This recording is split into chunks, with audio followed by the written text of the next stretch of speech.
I was at a pool party one time and this guy asked me, "What are you?" And I was like, "Well, I'm mixed." And he asked me with what? And I was like, "Black and white." And he was like, "So you're a half N-word." Then he like turned to his wife and his whole family and was like, "Guys, guess what? Cole's a half N-word." And like everybody's laughing and I'm like, what is going on? What is going on? That was Cole Hedgecock. He joins us from Stockbridge, Georgia. Welcome, Cole, to the show.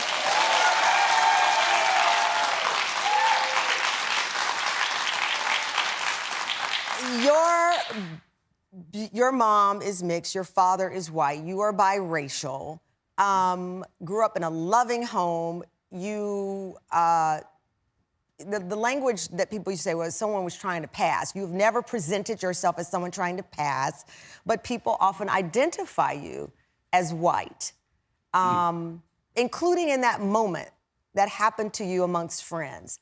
Take me back to that day and how it all set off.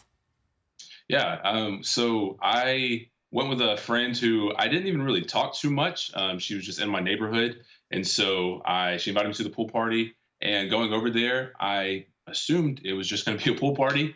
And then I'm always a little eerie anytime there is a space full of only white people. I make sure I'm always watching and I'm always questioning, why is there only white people here? Because there were a bunch of family and friends there. So when they start asking me, what am I? That's always a key that this might go south very quickly. And I got really uncomfortable. And I'm still, even when I think back to it, it's such an interesting, it's bold for them to not only ask me the question, but then respond the way that they did. So it's still very uncomfortable to think back to. So you people have asked you in the past, what are you? And how have you answered that question? Yeah, so I waited tables for years, and for some reason, that's also the question that customers would ask me.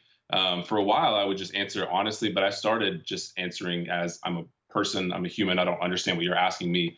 And then if they wanted to dig a little deeper, they'd ask, okay, what's your ethnicity, what's your race? And then I would answer that because I got kind of tired of just saying, oh, I'm mixed. If they ask me, what am I? Because I'm also a person. So Yeah, yeah. You know, as you said, your father is white. So I'm curious when you say, when you would be in a room full of white people, you'd get a little uncomfortable, even though your dad is white. Yeah, well, and being from the South, I'm kind of used to all white spaces. But there's certain areas that I go to where I do kind of question. I mean, I love my dad and his family, and I, don't assume that everybody's racist. But in certain social settings, if I'm going out, if I'm at a concert, or if I'm just in a certain pocket of Atlanta, and I see just a space of all white people, it's usually, it makes me question because I feel like I live in a pretty diverse area. And so if there are no people of color anywhere, I'm always questioning what is happening in this area that is, preventing people of color from being here. I watched your video many, many times. I know that yours is one of several that have been taking off on social media, where people are exploring this conversation. When you saw how many views you'd accumulated, why do you think it resonated so? Because the story is horrific, but why do you think it resonated so? I think people also I guess it's not, you don't really expect that a lot. I mean, I definitely know racism exists, but it's weird when it happens to people who are white passing and people who you wouldn't assume would be of mixed heritage. So I know that me telling the story and be like, hey, racism also exists for people who aren't, don't look mixed, rather, who are white passing. So I think bringing that kind of to the table and saying, hey, guess what? I've also experienced racism. I think that can connect with other people who have experienced that as well. So when they said that at the event, what happened? How did that day end?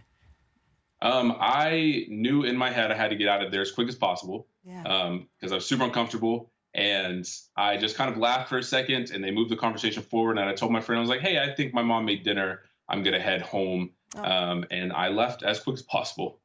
When you've shared these stories with your parents over the years, what have they said to you? How have they talked with you about this?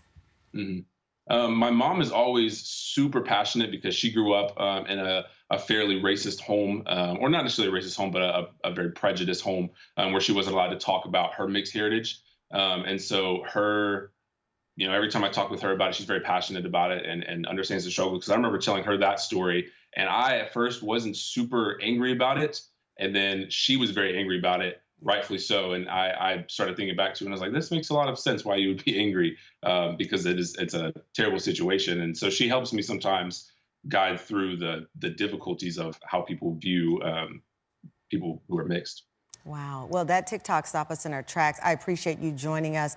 And more important, I appreciate you being unapologetic about who you are. As you said, a human and what you represent in both of your parents.